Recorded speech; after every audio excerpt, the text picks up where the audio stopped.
Hola, buenas. No sé si ahora funciona, ahora me escuchan.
Hola, hola, Hola, Constanza, bienvenida. ¿Me puedes hola. escuchar? Sí, ahora ¿Sí? sí, pero no te Ah, escuchaba bueno. desde el video. Bueno, bueno. No, porque eso es como, bueno, hay temas tecnológicos. Ahora no sé, eh, Todo. no se pone el celular bien, pero bueno, a ver, Ay, así. no, Se pone yo también mejor. puedo. Sí, son problemas Me- tecnológicos que nos complican la vida, nuevos que nos dificultan la vida, sí. que ahora, pero estemos consiguiendo mm, escucharnos y mirarnos bien. Bueno, bienvenidos, bienvenidas todas, María Elvira, Pepi, Mariela, bueno, bienvenidas y bienvenida a nuestra invitada Constanza también. Muchas gracias por aceptar la invitación, por venir a compartir un poco de tus conocimientos, de tu recorrido con Clarice Lispector. Antes no me escuchaban, no había sonido, pero les comentaba rápidamente que en la carrera de letras estudié español y estudié literatura en lengua española, ¿no? Cuando estudiamos el boom, no se habla de la relación con la literatura brasileña, ¿no? Pero de vivir en Buenos Aires, escuchar a la gente, de conectarme con gente que habla de literatura y meterme un poco más a estudiar las relaciones, a posibles conexiones, ¿no? Con la literatura brasileña, me doy cuenta que Clarice es nombrada en algunos momentos cuando se habla de literatura del boom, ¿no? Por la fecha nomás, por el periodo en que escribe, porque empieza a escribir casi al mismo tiempo, ahí al inicio del boom, ¿no? Del inicio de los años 60, pero de otros autores se habla muy poco, capaz Guimarães Rosa se nombra, ¿no? Pero Clarice figura hoy como, es interesante cuando hablan de los olvidados del boom, ¿no? Está Clarice Lispector, ¿no? Como el nombre brasileño entre los olvidados, ¿no? Y entonces Sí. quisiera pensar eso hoy, ¿no? De Clarice dentro no solo del boom, sino de la literatura latinoamericana, ¿no? Y bueno, para eso estamos y cuento con la presencia de Constanza. Bueno, bienvenida, muchas gracias. Y quisiera que empezaras contando un poco de tu experiencia con Clarice, cómo la descubrió y cómo llegaste a investigar, ¿no? Dedicarse a su obra. Bueno, yo te agradezco mucho a vos por haberme invitado. Me gusta mucho estar acá hablando de Clarice en relación con con los lectores de habla hispana en Latinoamérica, sobre todo, que ya tenemos un vínculo muy fuerte con ella, pero no siempre fue así, aunque fue muy temprano.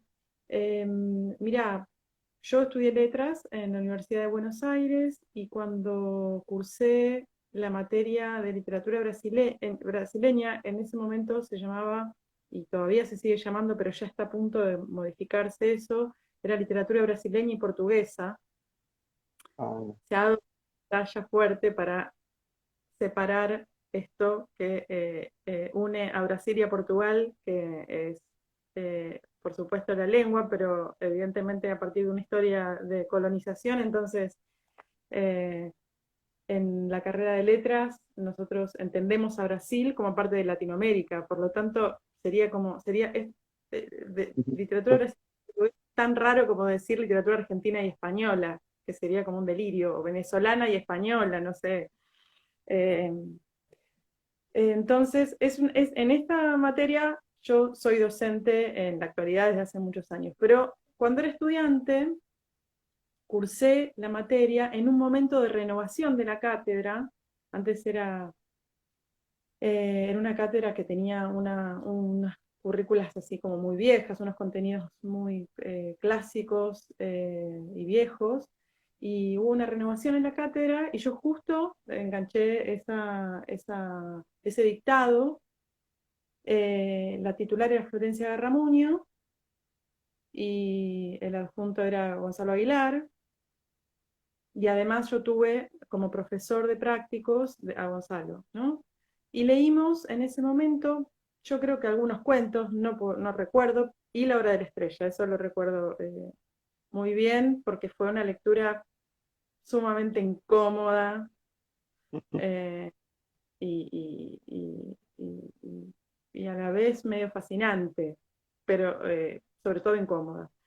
Em, Y ahí fue cuando leí por primera vez a Clarice, y después, esto, no sé, en los primeros años 2001 puede haber sido, eh, y después yo la seguí leyendo un poco.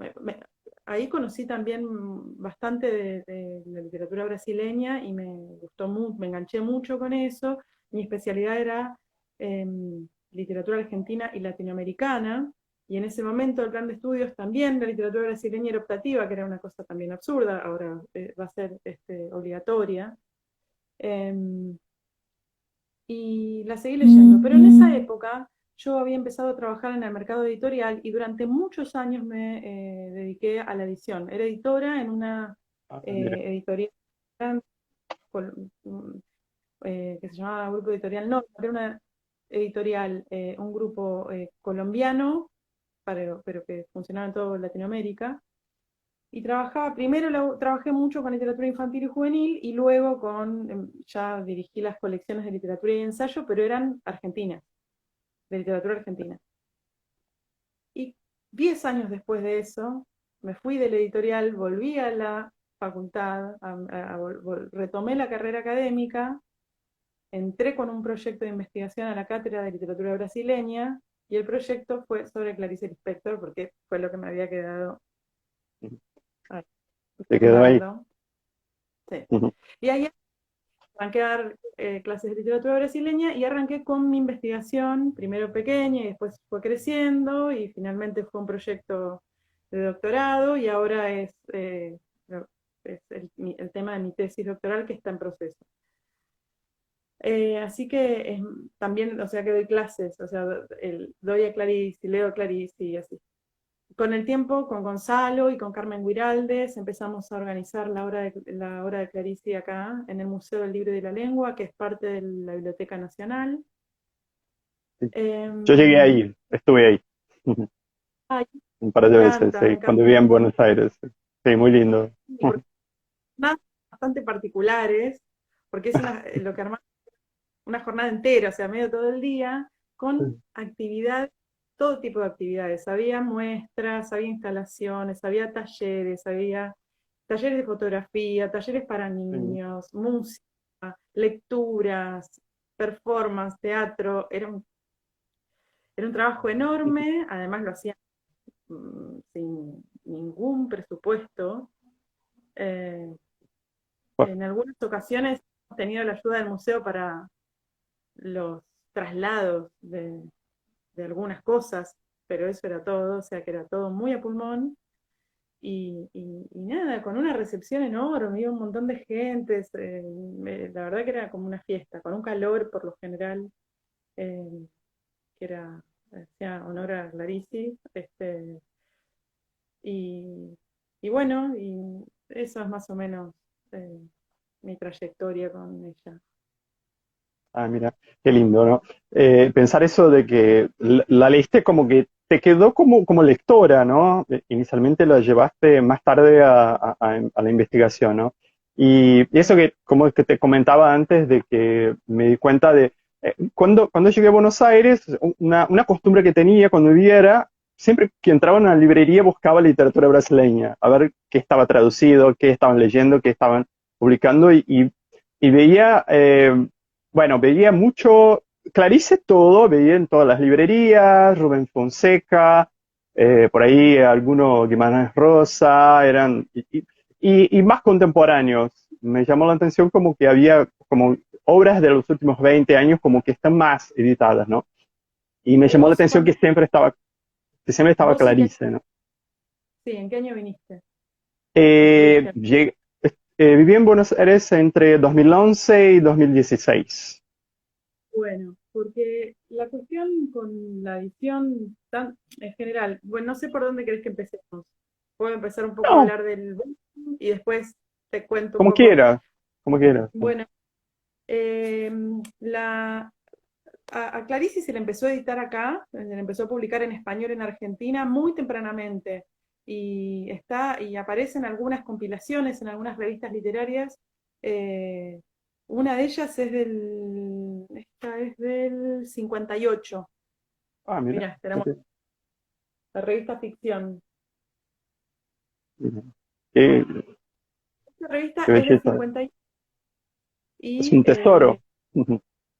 solo, sí, sí, y hay un montón de cosas eh, sobre la literatura brasileña y hay un cuento de Clarice que es El misterio de San Cristóbal. Esa es una de las primeras cosas que por lo menos encontré yo y después aparecen otras antologías y ya un poco más tarde empieza a ser editada por la editorial sudamericana, el editor Paco Porrúa, que es la editorial del Boom, es la editorial de Cien Años de Soledad y es el editor de Cien Años de Soledad.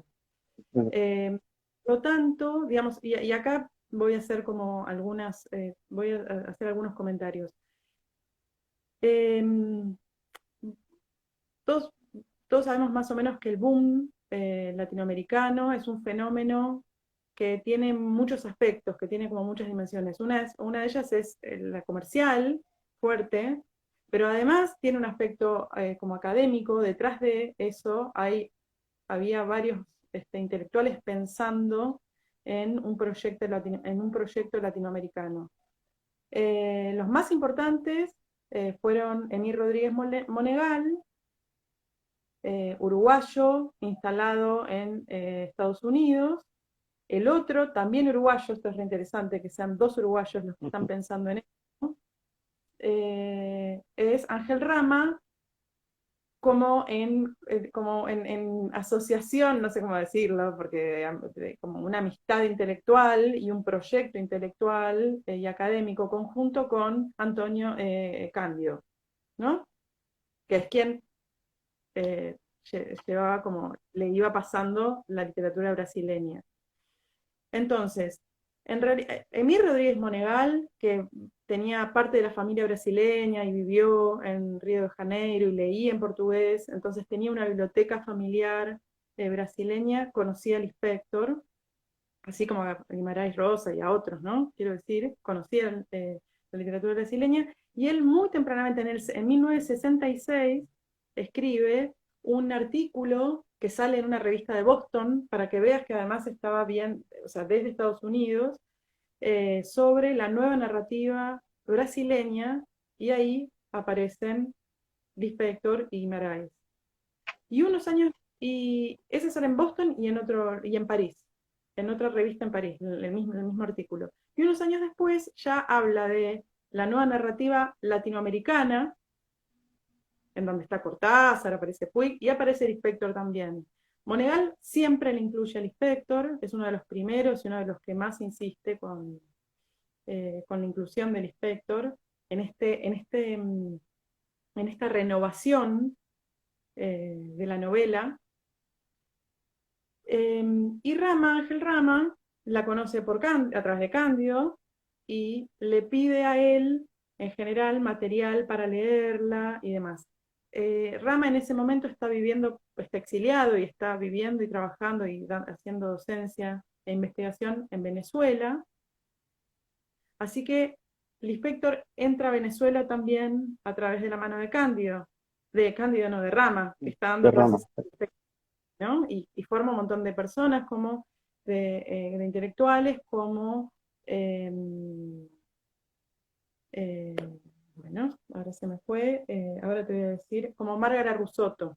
Margara Rusotto, que es de Ah, origen es ítalo-venezolana, por ejemplo, estudia con Rama y es una de las críticas actuales, pero que una de las pioneras en estudiar y hacer crítica del inspector en español, ¿no?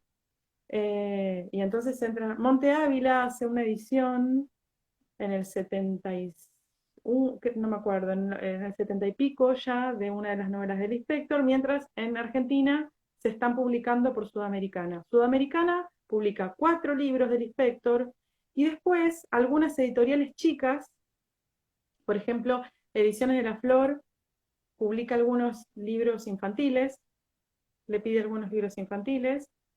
Eh, Fabril editoriales pequeñas empiezan a publicar otras cosas del inspector, porque el inspector manejaba ella misma eh, sus materiales, sus derechos. Entonces, en ah, general, los mira, editores a ella era todo un exactamente, ¿no? descontrol. Y una consulta. ¿Esas ediciones salían de Argentina? ¿Se distribuía fuera de No Argentina? estoy No. completamente segura, yo calculo que sí, en ese momento, en el momento del boom latinoamericano, Buenos Aires se había constituido como la capital cultural y literaria de Ujú. Latinoamérica, porque un poco porque se había mudado de España por el franquismo y algunas otras razones, ¿no?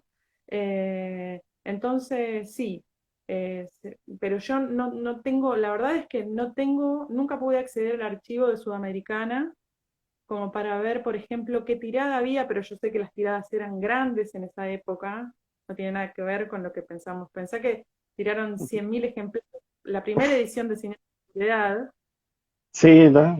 Es impresionante, ¿no? hablamos como de otros números. De todos modos, o sea que yo calculo que por lo menos al Cono Sur llegaban seguro y entiendo que un poco más allá también. Ahora, yo hablé, por ejemplo, con Daniel Divinsky, que es el editor histórico de Ediciones de la Flor, hace unos meses, sobre su experiencia con Inspector y cómo fue para que me contara algunas cosas, y él lo que me dice es que no la conocí, o sea, que era muy conocida en círculos cerrados, que no era demasiado conocida por fuera de los círculos literarios y de los intelectuales y demás.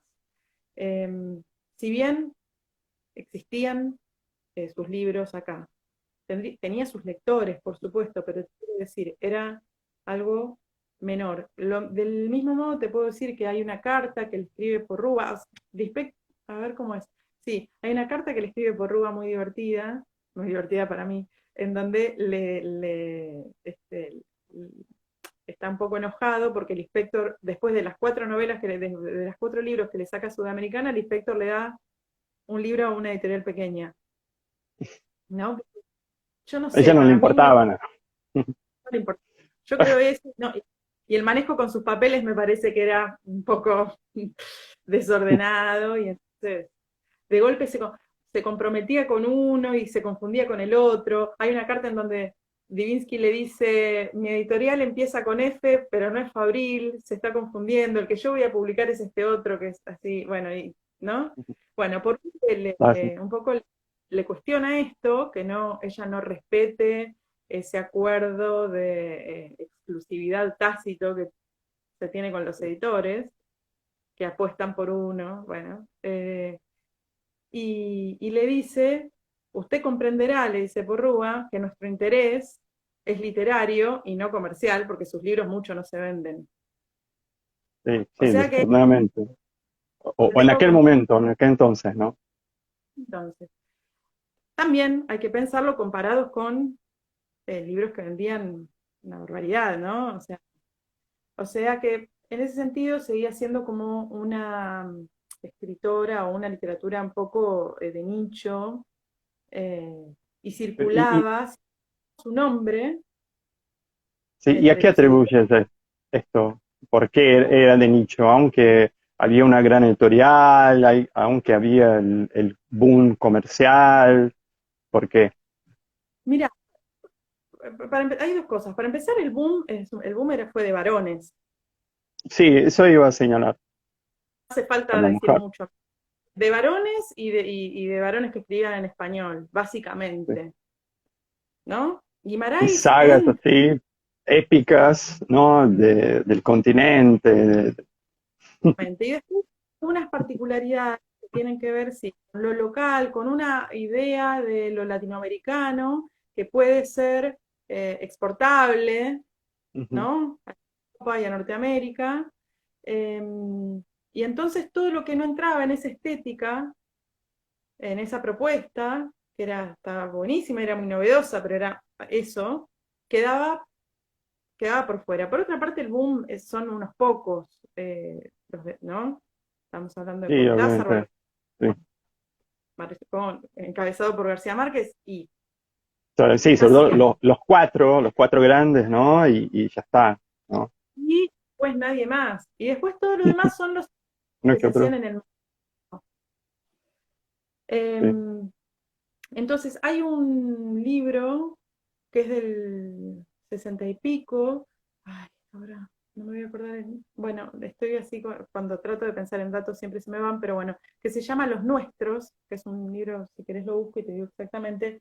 Los Nuestros, que escribe quien inventa de algún modo el boom, porque es el que es un periodista especializado que hace unas entrevistas, le piden unas entrevistas desde Estados Unidos de escritores, novelistas latinoamericanos, y él empieza a preguntar y va llegando, básicamente entre ellos se van recomendando, una cosa que pasa ahora también, que es que García Márquez le recomienda a Vargas Llosa, o Cortázar le recomienda a Vargas Llosa, Entre ellos, Carlos Fuentes, y quedan entre ellos ahí la torta. exactamente, bueno, Se reparten la torta. pero por alguna razón incluyen a Guimarães. Entonces, en ese libro, que es un libro muy importante, que se llama Los Nuestros, Guimarães Rosa está, ¿no? Mirá, interesante. Bueno, entonces te decía, por un lado el boom es un fenómeno de varones, pero y especialmente, por otro lado está la dificultad que existe y sigue existiendo lingüística, digamos, entonces es especialmente en español, y por último está la rareza de Clarice, digamos, o sea que es mujer, brasileña y rara, no entra. Eh, eh, no tenía Pero muchas chances. Aunque de todos modos siempre, ya te digo, siempre está ahí su nombre, siempre aparece ya te digo, Monegal la incluía, Ángel Rama la mencionaba, pero Ángel Rama nunca, por ejemplo, la puso en ningún listado de la biblioteca de Ayacucho, ¿no? En la biblioteca de Ayacucho no hay, que era un proyecto de una biblioteca latinoamericanista, uno de los proyectos más grandes de la historia. Clarice no está, y te voy a decir una cosa más, no hay ninguna mujer, de todos modos. bueno, era un Pues, momento complicado, ¿no? Como muy, muy de hay que, varones. El momento claro, hay que entender algunas cuestiones que son muy de época y que recién ahora se están modificando, tampoco hace de- tanto. para poder también, bueno, por otra parte, esto que ya sabemos, que Clarice no hubiera entrado jamás en los parámetros estéticos que en ese momento eh, eran los hegemónicos, digamos, en el boom, ¿no? Sí, sí. ¿Y en qué momento se vuelve como más conocida, más leída en Argentina? Oh, Bueno, ya te digo, entonces, en los 70 están estas primeras ediciones de Clarice, empiezan a circular. Hay, digamos, en el 76 y alrededor, en el 76 acá en Argentina, pero alrededor del 76 en toda Latinoamérica, se corta bueno, se corta muchas cosas y una de ellas es eh, ese proyecto latinoamericanista, la gran familia intelectual latinoamericana y todo eso por las dictaduras, porque empiezan a aparecer las dictaduras en distintos países de Latinoamérica. Por lo tanto, hay un montón de, de cuestiones que se rompen, se cortan y se interrumpen, ¿no? Eh, y una de ellas tiene que ver con la edición. Empieza a haber censura, empieza a haber una crisis económica enorme que por supuesto también afecta al mercado editorial, obviamente, ¿no? De todos modos, en 1976 a Clarice se la invita a la segunda feria del libro de Buenos Aires. ah, mira. A Buenos Aires en abril del 76. Imagínate que en marzo, el Ah, 24 de claro, el marzo, ese año golpe, del golpe, claro, claro. Un mes después. después, pero todavía todavía no estaba claro, eso era una de las cosas que hablé Mira, con Divina, con otros, todavía no estaba muy claro lo que estaba pasando, a pesar de que ya había, sobre todo en el ámbito editorial e intelectual, tenían muy claro que se venía un clima de represión importante y de censura. Pero bueno, todavía eso era muy reciente, muy, muy reciente, así que Clarice vino medio eh, como si nada y la feria transcurrió un poco como si nada, la visitaron 300.000 personas y demás. La Cámara, la Cámara Brasileña del Libro el año anterior había hecho una especie de proyecto piloto y había puesto un stand en esa feria, que fue la primera, pero con libros en portugués, brasileños pero en portugués. Y como vieron que había mucho interés en el mercado argentino, al año siguiente pusieron un stand y ya desde la Embajada de Brasil hubo invitados, algunos invitados. Fernando Sabino, mira. eh, Fernando Sabino, hubo dos momentos, en un primer momento vino Fernando Sabino con Ligia Fagundes Telles y en un segundo momento vino Clarice. Así fue. Eh, Quien armó esa agenda fue una de sus más fans de acá, de esa época, que fue Aide José Barroso, que era la agregada cultural de la Embajada de Brasil, que además era periodista, o sea, trabajaba en varios medios diarios importantes, era traductora, era gestora, y ella ofrecía los libros de Clarice como si fuera su agente literaria, decía que era su amiga y la trataba como su amiga. eh, y entonces le armó una agenda enorme y son muy graciosas las crónicas que cuentan cómo estaba Clarice en esos cócteles con un montón de gente que le preguntaba cosas sin haberla leído eh, Ah, sí, claro, y porque no había, la llevaron, pero no era tan leída, no era tan conocida, ¿no? La idea es como conocida. promocionarla, ¿no? La idea era Mira. promocionarla, la idea de promocionarla, ella dice que, Clarice dice que para ella fue muy satisfactorio que aparecieron lectores sueltos pidiéndoles autógrafos, o sea, pues, sus lectores, pero todo lo demás era como un poco inventado, ¿no? Como estas campañas de promoción. Alguien que conoce la obra y que tiene mucho interés, pero el resto no necesariamente, ¿no? Bueno, lo que te quería decir era que en los 80 eh, en el 70 y pico, ya en el 75 más o menos, quienes la rescatan, ustedes esto ya lo saben, son las francesas feministas, Hélène Sí, Cixous específicamente, entonces ahí se hace como la lectura desde el feminismo, y entonces aparece como otra cosa que es Clarice viene desde Europa, que siempre sí, eso nos cambia mucho la recepción en Latinoamérica, que estamos mirando todo el tiempo este, a Europa. Y en los 80 lo que sucede es que acá no se consiguen mucho esas ediciones viejas de Sudamericana que se discontinúan, y lo que empieza a circular en los 90, 80, 90, son las ediciones de Ciruela, que son ediciones españolas, con traducciones españolas y son muy caras, y con español de España. con el español de España, ¿no? Con traducciones en general casi todas españolas, salvo alguna, como una de Marcelo Cohen, que es un escritor Ah, argentino, sí, que sí, además de lo amo también, Marcelo Cohen. Pero, sí, sí, son, pero su traducción es de Ciruela, no, sí. de La primera Ciruela. traducción la hace para Ciruela cuando él vive en España, que vivió como 15 años en España en esa época. Ah, Esa traducción ahora, Corregidor la rescató y él la volvió a mirar, la revisó, bueno, porque además, por supuesto, es un traductor exquisito porque es un escritor maravilloso, o sea, como... sí. y no estoy muy segura, y esto no, pero tengo la sensación de que, sí, estoy casi segura de que además hay una traducción de Cristina Peri Rossi, que es una poeta uruguaya, Sí, sí, muy, gran escritora. sí, y, sí, gran Estaba por salir acá en Brasil, incluso publicada este año, creo, iba a salir por primera vez. escritora. Bueno, ella, yo creo que también hay una traducción de ella en Ciruela, pero el resto son traducciones hechas por españoles, bueno, en español ibérico, digamos. Entonces acá, pero acá más que nada el tema era que era caro, porque en los 90 era como muy caro, y entonces era medio inaccesible, y ya no era muy conocida.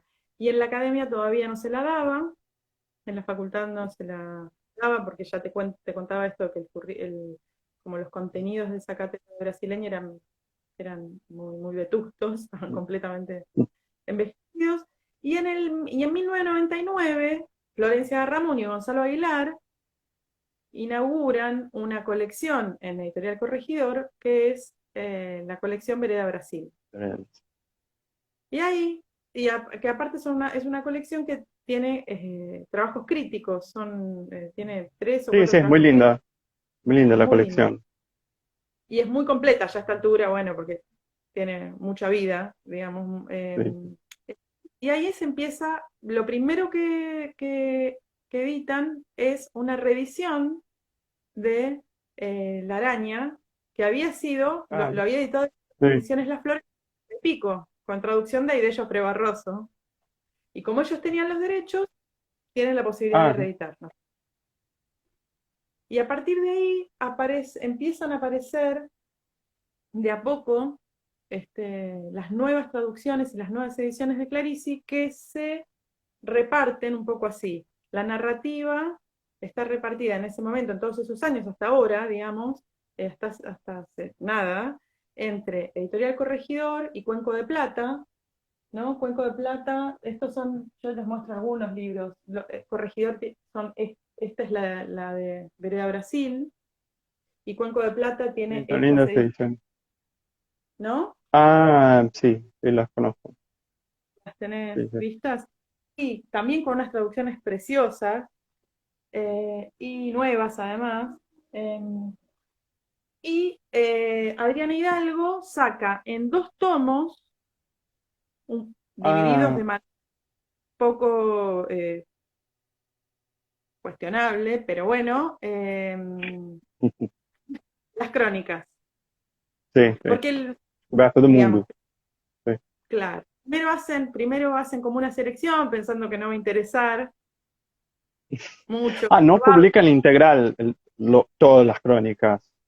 No publican todo de una, ni tampoco la piensan de entrada publicar en dos tomos. Primero piensan, bueno, hacemos una selección de algunas crónicas, no va a no tenían mucha fe, evidentemente, en esto, y después publican el resto, ¿no? Este, Bueno, sí. Y ahora lo que sucede, bueno, y después las cosas infantiles están un poco desparramadas. Una la sacó Planeta, una la Biblioteca Nacional, otra, bueno, aparecen un poco. O sea que lo que sucede ahí durante el 2000 es que el inspector, yo creo que por un efecto no buscado, que es la dispersión editorial, empieza a tener mucha visibilidad en las librerías, porque claro, aparece en la mesa por ahí 3 libros juntos, porque son novedades de 3 editoriales distintas, y empieza a tener como mucha presencia. Además, se empieza a dar en la facultad, porque Florencia y Gonzalo se hacen cargo de la materia, y entonces empieza a estar como desde la academia, se rescata también, y a partir de ahí empieza ese boom Lispector que yo te cuento las particularidades de Argentina, pero que sucedió en todo el mundo, creo yo, del 2000 para acá. sí, Eh, y bueno, y hay un montón de personas, hay muchísima gente que, digamos, en la academia que la trabaja en Argentina, pero, y después argentinos que están desparramados, digamos, en universidades del mundo. Y también hay que, digo, no mencioné, pero digamos, en cuanto al área, al ámbito académico, Raúl Antelo, que es argentino, pero vive hace 30 o no sé cuántos años en Brasil y es docente de la Universidad de Santa Catarina, tiene también como, una participación muy especial en la crítica del Inspector y cómo llega acá. Y después, bueno, a partir de ahí, ya te digo, Florencia Ramón, Gonzalo Aguilar, Mario Cámara, hay un montón de gente, Gabriel Giorgi, gente más gente, joven. gente grosa, Eh, ¿no? Gente muy importante, ¿no? Gente grosa y sobre todo trabajos grosos, y digo así porque son trabajos que modificaron la lectura de Inspector, inclusive en Brasil, o sea, en todos lados, ¿no? Como la lectura en general, quiero decir, que intervinieron en la forma de leer muchos de esos textos y que tuvieron mucho intercambio además con intelectuales brasileños. Entonces, bueno, esa es más o menos así, no sé, qué dejé afuera. Y no, no, muy interesante ese recorrido, ¿no? Por editoriales, el paso del tiempo y cómo llegamos los últimos 20 años con muchas ediciones y más gente leyendo, ¿no? Y Sí, es, obviamente que todos ganamos, ¿no? Con muchas ediciones, mucha gente leyéndolo. Y quiero saludar, perdón, a la gente que está ahí, Laura, Martín, Juan, está Paula Abramo, que es poeta mexicana y que recién tradujo sus cuentos también.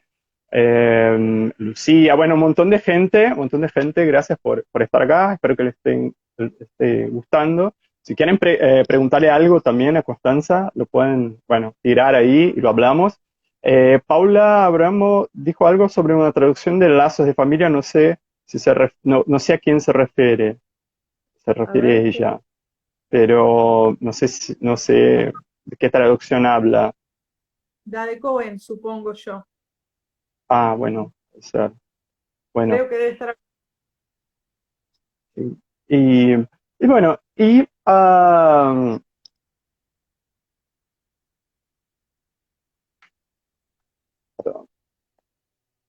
están las lecturas y los lectores, ¿no? Que están hoy.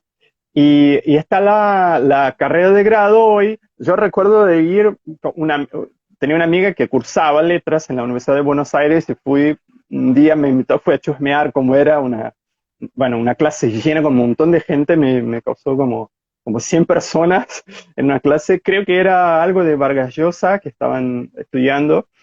Y bueno, ¿y cómo es la recepción hoy en la carrera? Vos que sos docente ahí, cómo la gente joven, la gente que está estudiando, como está descubriendo Clarice. Estuve mirando las charlas de nuestra Clarice, ¿no? Que hiciste están en YouTube las charlas para los que quieran, están muy buenas, con varios investigadores de varios países, ¿no?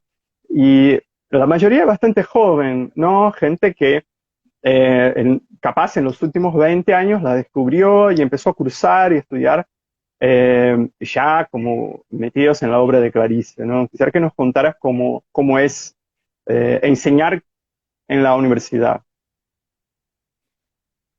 Bueno, dos cosas. Primero lo de las charlas, nosotros lanzamos ese proyecto que después te lo cuento, que tiene que ver con recuperar toda esta trayectoria latinoamericana en español, de la recepción de Clarice y de la circulación. Hicimos dos charlas. La primera eran como las pioneras, que eran como Márgara Russotto y Eleonora Crocker Pedrón de Venezuela y Florencia Garramuño. Y la segunda charla fue con más jóvenes, digamos, Laura Cabezas de acá, Macarena Mallea de Chile y Grisel Mercedes Hernández de Puerto Rico. Y la idea es seguir con esto, digamos, esto lo lanzamos el 10 porque, bueno, era los 100 años. También en contexto de la obra de Clarice.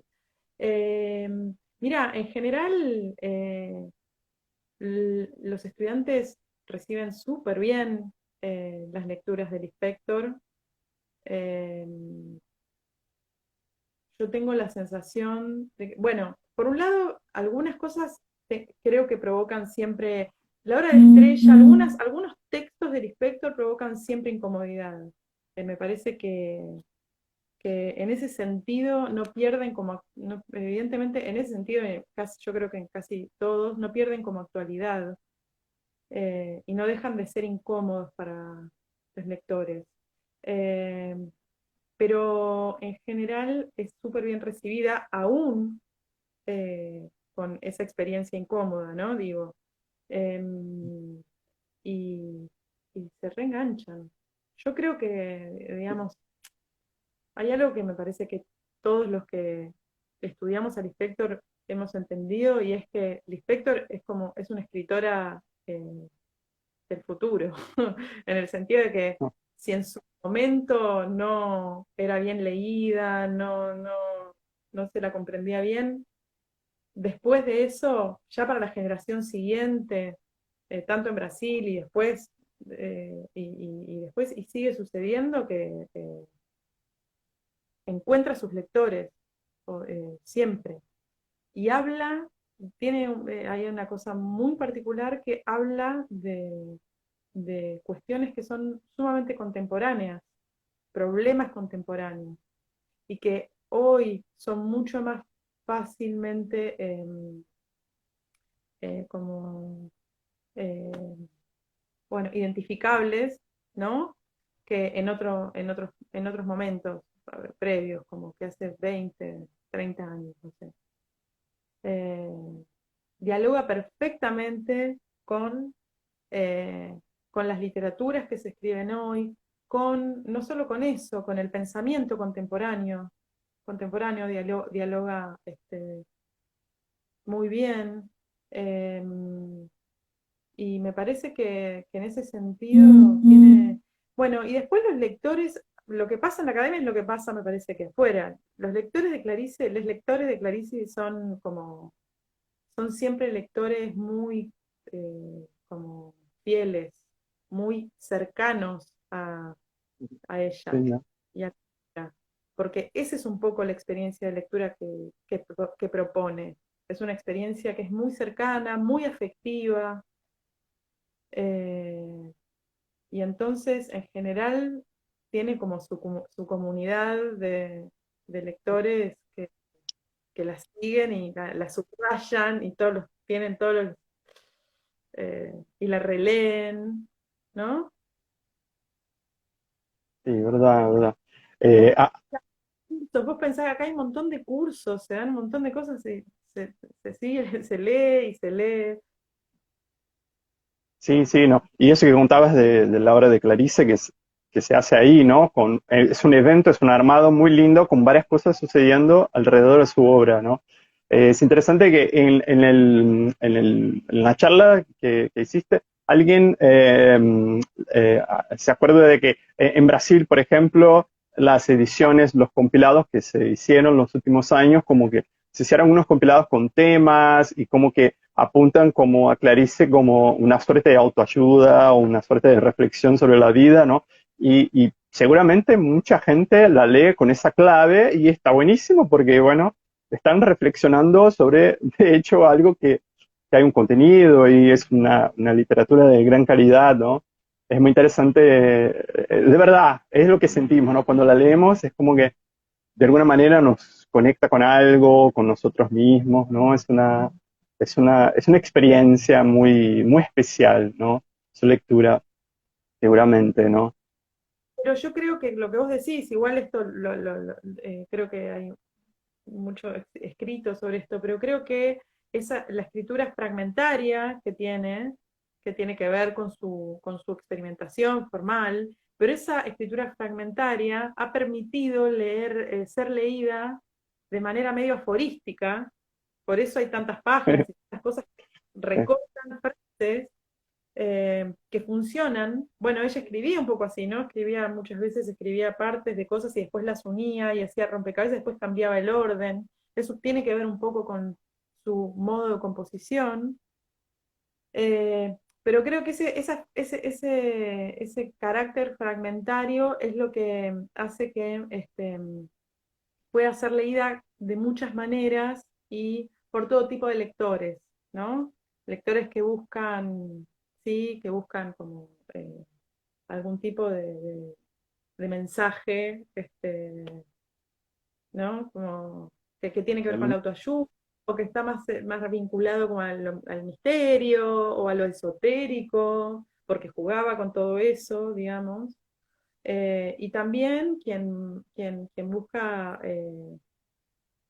pensar en, por ejemplo, vincularla con, con nada, con teorías filosóficas o corrientes de pensamiento más actuales. Por ahí lo vi a un amigo que es Martín de Mauro. Martín es filósofo y en su tesis trabajó con Spector, por ejemplo, eh, algo que suele suceder.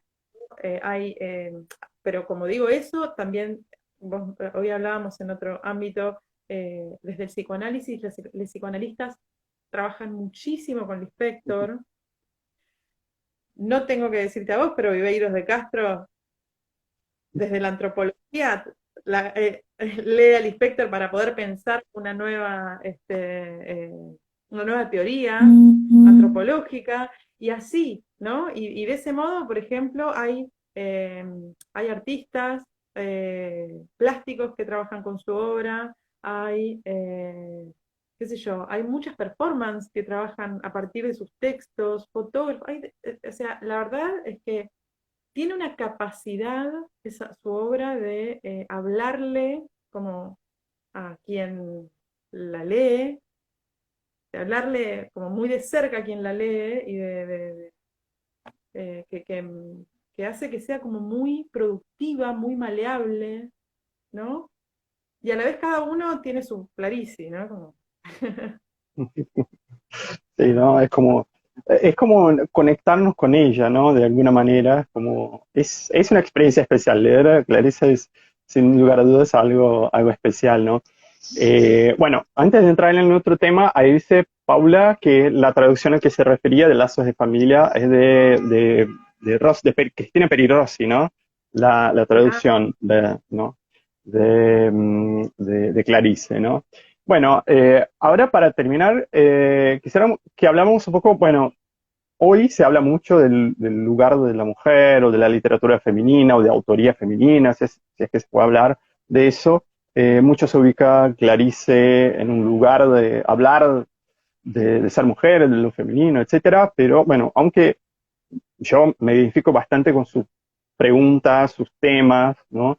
Me parece que habla del ser humano universal, ¿no? Sus cuestiones, pero quisiera que hablaras un poco de ese tema vuelvo a hablar de la charla, de las dos charlas que hiciste sobre Clarice, que estaban solo mujeres, solo investigadoras mujeres. Te pregunto si fue una elección o que es que no había hombres, porque nombraste a varios, a muchos, ¿no? Que investigan y que fueron importantes para su promoción y todo. Por qué no un hombre en ese evento? Y quisiera que hablaras un poco de si hoy se puede hablar, o si tiene sentido hablar de Clarice en esta clave femenina.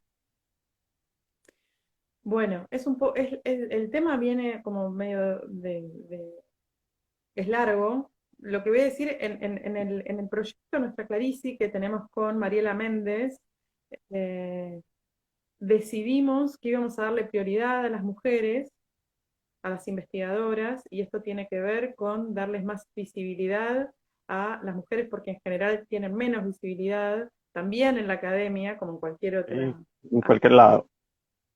Claro, entonces sí, fue una elección, pero no porque no haya investigadores varones y no porque tampoco los hayamos dejado de lado. Nosotros tenemos un blog que pueden buscar que se llama Nuestra Clarice y ahí están los varones Sí, sí, también. hay varios, hay varios. Por eso te pregunté incluso, porque hay varios ahí y no estaban en el evento. No, para arrancar pensamos en dos mesas y las dos mesas eran con eh, tres invitadas cada una y decidimos que fueran mujeres para hacer como un lanzamiento a partir de ahí. Ahora, en cuanto a Clarice, hablar de literatura femenina no tiene ningún sentido ya.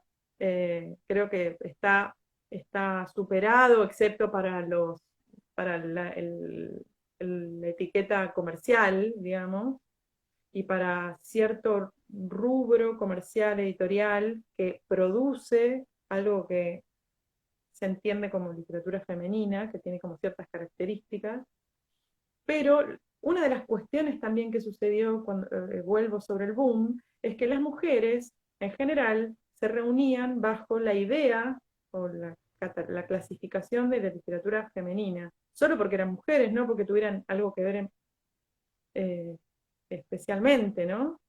Eh, y la verdad es que el inspector no encajaba bien en ningún lado, y en ese lugar tampoco encajaba muy bien, porque tampoco tenía características de ese tipo de literatura femenina digamos, que se promocionaba.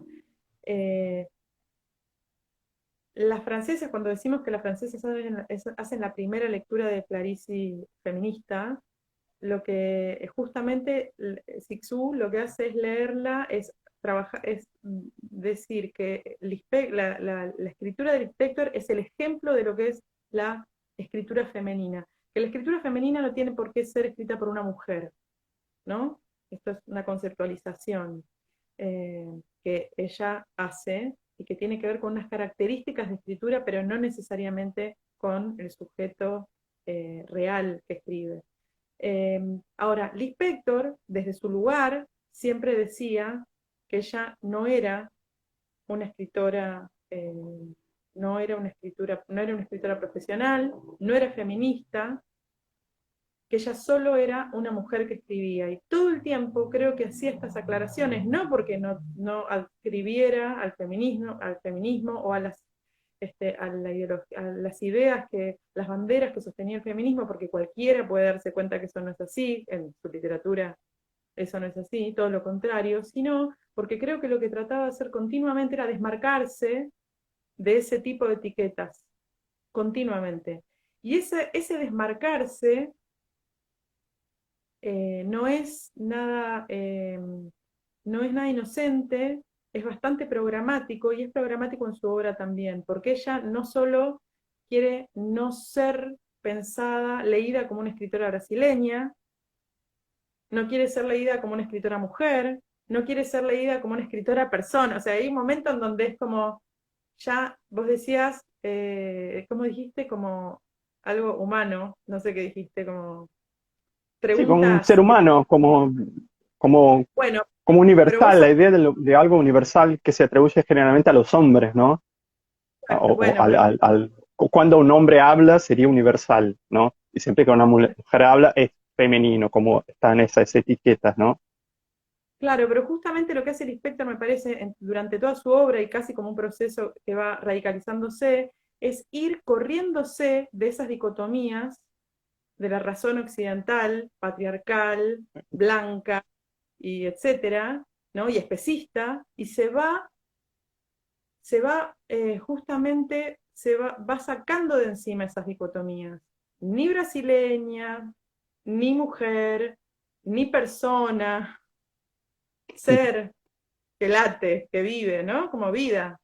Porque por eso es leída desde las filosofías, de las corrientes poshumanistas, desde el feminismo, digamos, si uno pudiera pensar en Clarice hoy, sí, uno pensaría como en un feminismo antiespecista, ¿no?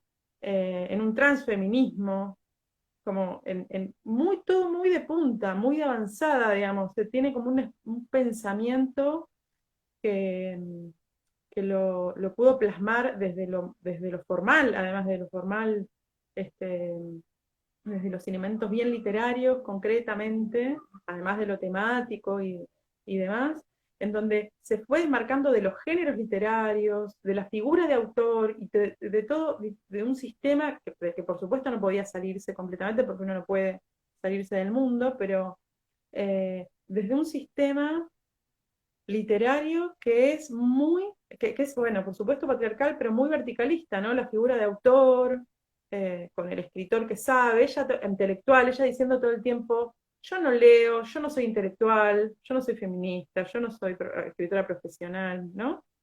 Y me parece que todo esto tenía que ver con justamente ir corriéndose de estos lugares.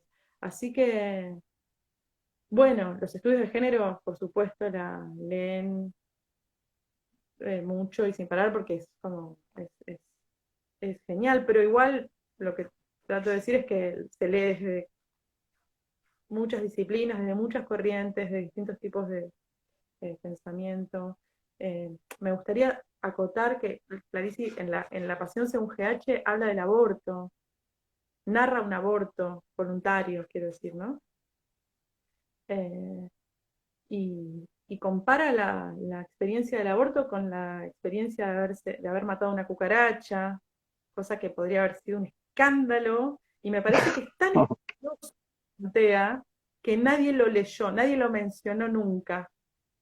Y Como, capaz lo quedó. leerán hoy y generará eso en algún momento, ¿no? Sí, sí, muy interesante pensarlo, ¿no? Sí. Y bueno, está buenísima la charla, pero ya estamos con el tiempo avanzado. Bueno, ahora Instagram nos deja como más de una hora, así que pasamos unos minuticos.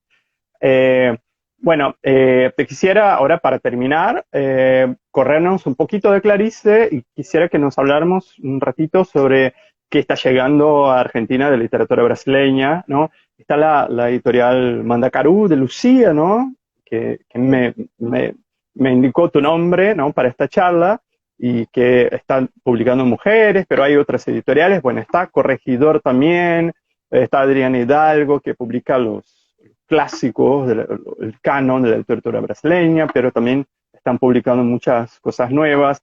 En Brasil, los últimos, qué sé yo, 5 años, se está publicando mucha literatura latinoamericana y, por supuesto, bastante literatura argentina, jóvenes escritores y todo. Y bueno, ¿cómo ves este intercambio, ¿no? ¿Qué está llegando allá? Yo lo celebro primero profundamente porque me parece que sigue siendo muy difícil tender ese puente. Me parece, estábamos hablando de Monegal, de Rama, de Cándido, que estamos hablando de la década del 60 y hoy eh, las dificultades siguen siendo muchas, pero me parece que hay unos intercambios como muy importantes. Bueno, Corregidor sigue con su vereda Brasil, eh, que ya tiene, la verdad es que no sé cuántos títulos, pero tiene muchísimos y tiene de todo, porque tiene escritores canónicos, Sí, superclásicos, y tiene también escritores, bueno, de la contracultura, contemporáneo. nuevos, Sí, y hay de todo. Adrián Hidalgo también sigue publicando, esto, como vos decías, están las novedades como la editorial de Lucía, que es compañera mía de cátedra, eh, y, y que es genial porque trae como lo que se está leyendo ahora y toda la movida nueva que tiene que ver con esto, con visibilizar y hacer circular literatura de mujeres. Eh, pero igual yo creo que se abrió como un espacio en todas las editoriales para la literatura brasileña, ¿no? Digamos, si uno, lo digo, yo traduzco también y conozco traductores, y llevar un proyecto como traductor o no, digamos, pero a una editorial de literatura brasileña, hoy se toma en cuenta y se evalúa, ¿sí? En otros momentos era algo que que a nadie le resultaba como comercial, propicio, era como, no, no, la literatura brasileña.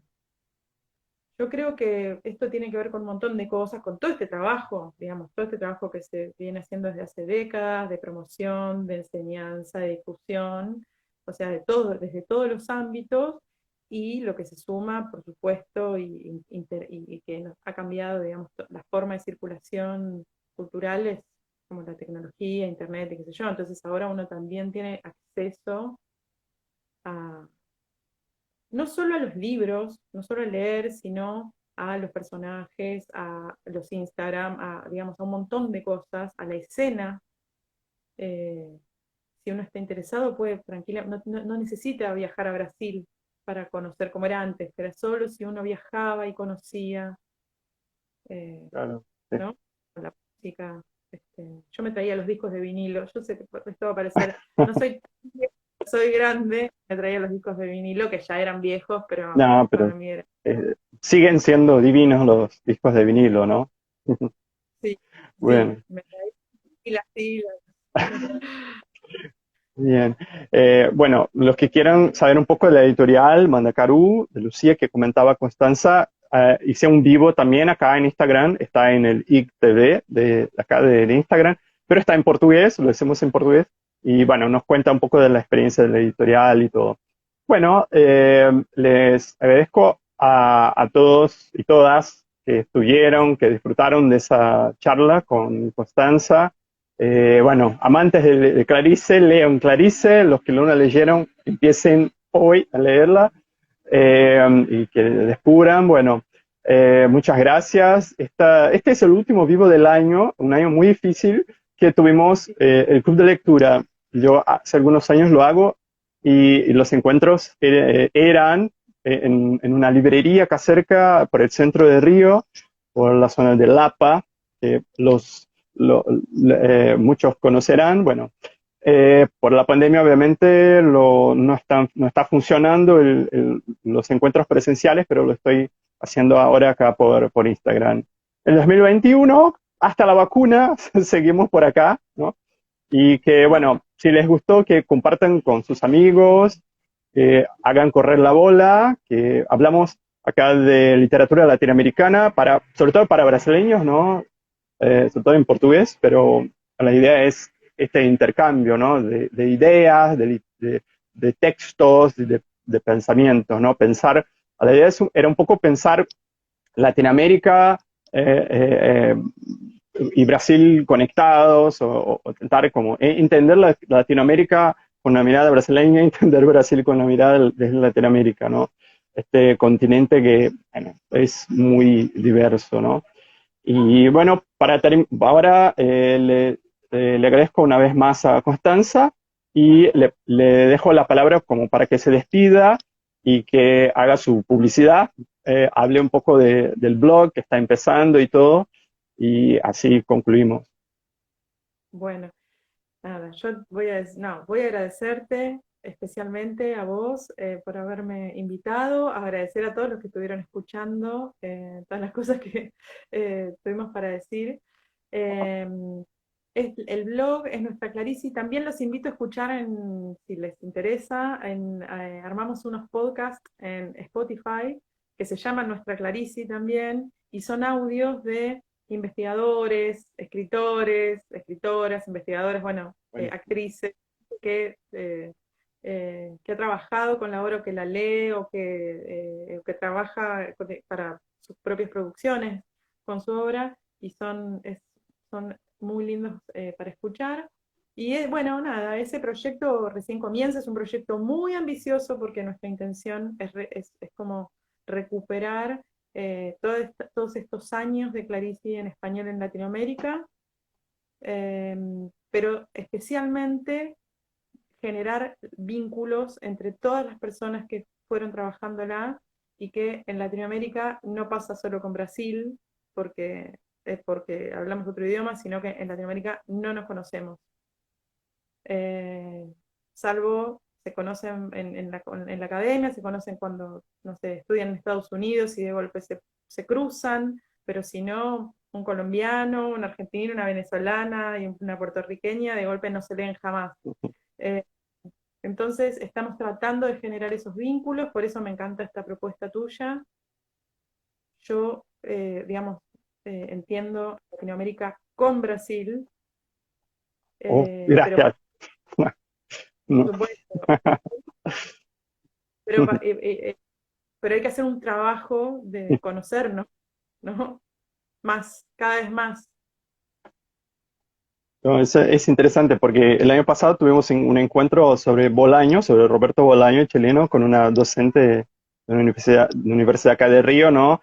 Y hablamos un poco también de Latinoamérica y él prácticamente, él que pensó bastante la literatura latinoamericana, casi no habla de la literatura brasileña, ¿no? Poco y nada, ¿no? Como me pone un poco triste que Bolaño no haya leído tampoco o le haya interesado tampoco la literatura brasileña, pero bueno.